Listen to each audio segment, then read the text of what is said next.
Hello दोस्तों, मैं हूं सादिक और आप देख रहे हैं टेक रेस। तो आज हम इस वीडियो में बात करेंगे CDR के बारे में, क्योंकि हाल ही में आपने इसके बारे में ज़रूर सुना होगा। और ये क्या होता है, किस तरीके से इसकी जांच की जाती है या फिर इसके रिकॉर्ड्स निकाले जाते हैं, तो इस वीडियो में हम उसी के बारे में बात करेंगे। तो दोस्तों इस वीडियो को एंड तक देखते रहिए। अगर आप इस चैनल पर नए आए हैं तो प्लीज़ सब्सक्राइब करके बेल आइकन को प्रेस कर लीजिए। इस वीडियो को एक लाइक ज़रूर दीजिए। तो बिना किसी देरी के बढ़ते हैं इस वीडियो में आगे।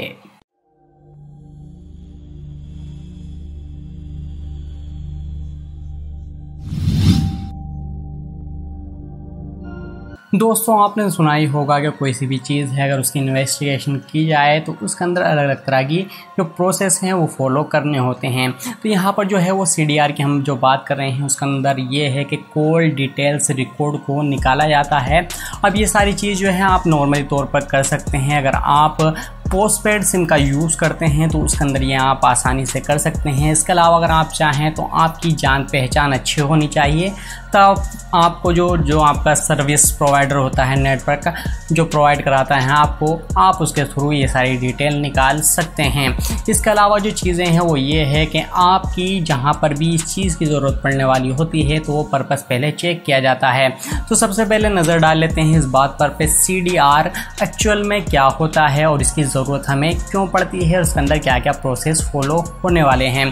तो CDR का मतलब तो ये हो गया कि कॉल डिटेल्स रिकॉर्ड निकाले जाते हैं और इसके अंदर सारी चीज़ें चेक की जाती हैं कि इसके अंदर जो प्रोसीजर है वो ये होता है कि आपने कितने लोगों को कॉल की है, कब से आपका नंबर चालू हुआ है और आखिरी बार कब तक यूज़ किया गया है। और जिसमें आपने कॉल की है किसी को भी, उसके अंदर ये देखा जाता है कि आपका जो नंबर था वो कौन सा था जो आपने लगाया है जिसको, वो कौन सा था। इसके अलावा चेक करी जाती है ये भी कि अगर कुछ सिम ऐसे होते हैं कि उसका पेमेंट किसी और नंबर से किया जाता है तो वो सारी चीज़ भी देखी जाती है कि उसकी बिलिंग वगैरह कैसे की जाती है। इसके अलावा तो ये हो ही गया है कि नंबर किसके थ्रू, किसके ज़रिए किया गया है, वो सारी चीज़ें भी निकाली जाती हैं।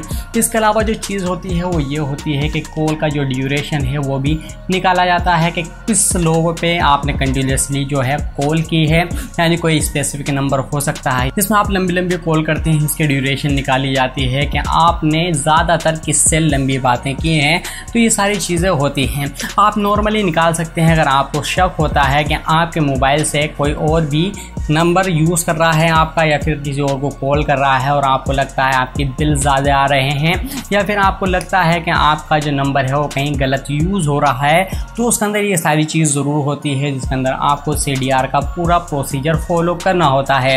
इसके अलावा जो चीज़ है वो ये है कि कहीं पे कुछ इस तरह की घटना, एक्सीडेंट वगैरह हो जाता है जिसके अंदर ये होता है कि आपके नंबर जो हैं वो कहीं और पर यूज़ होने लगता है। फॉर एग्ज़ाम्पल ये भी होता है कि कुछ ऐसा एक्सीडेंट हो जाए, इंसिडेंट कह सकते हैं आप, कि आपका फ़ोन खो गया है और आपने उसकी FIR नहीं की है और आपको नहीं पता कि आप उसे कैसे करते हैं। तो क्योंकि बहुत से लोग होते हैं जो छोड़ देते हैं अपने नंबर को, अगर वो खो जाता है और उसके बाद वो नहीं होता कि वो कुछ उसे बंद कराएं या फिर कुछ भी करें, क्योंकि इस तरह से अगर आप कुछ भी करते हैं तो इससे ये होगा कि आपके नंबर का कहीं पे गलत यूज़ हो सकता है, कुछ भी हो सकता है।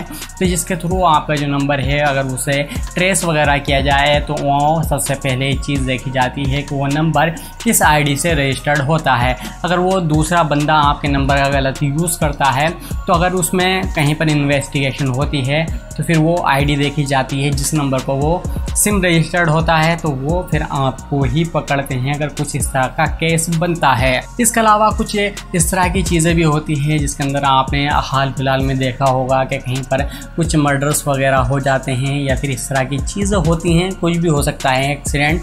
तो उसके अंदर ये सारी चीज़ देखी जाती है कि कहाँ कहाँ पर किस किस को कॉल की गई है, कितनी ड्यूरेशन के लिए कॉल की गई है, उसमें क्या टाइमिंग थी, उसकी क्या डेट थी, और सारी चीज़ें निकाली जाती है। इस तरह की जो डिटेल हो सकती हैं किसी भी नंबर की और किसी भी पर्सन की, तो ये सारी चीज़ होती हैं कि इन चीज़ों में इसका ज़्यादा यूज़ किया जाता है जिसके अंदर इन्वेस्टिगेशन की जाती है। कहीं पर कोई इंसिडेंट हो जाए या फिर एक्सीडेंट हो किसी का तो उसके अंदर ये सारा प्रोसीजर फॉलो किया जाता है। आई होप आपको सारी चीज़ समझ में आ गई होगी कि CDR क्या होता है, क्या क्या प्रोसेस फॉलो होते हैं, इसके अंदर क्या क्या चीज़ें ध्यान रखनी होती है और इसे कब यूज़ किया जाता है, यानी आपकी कब रिक्वायरमेंट होती है जब आप इसे कर सकते हैं। वैसे ज़्यादातर जो है पुलिस वाले इसमें ज़्यादा इन्वॉल्व होते हैं, यानी उन्हें अगर जब भी कोई इन्वेस्टिगेशन करनी होती है तो पुलिस वाले ही इस तरह के रिपोर्ट्स को निकलवाते हैं। आई होप आपको ये वीडियो पसंद आई होगी, और पसंद आई है तो प्लीज़ इसे लाइक कीजिए, अपने दोस्तों के साथ शेयर कीजिए। अगर आप इस चैनल पर नए आए हैं तो प्लीज़ इसे सब्सक्राइब करके बेल आइकन को प्रेस कर लीजिए, और मैं मिलता हूँ आपसे अगली वीडियो में। Thank you.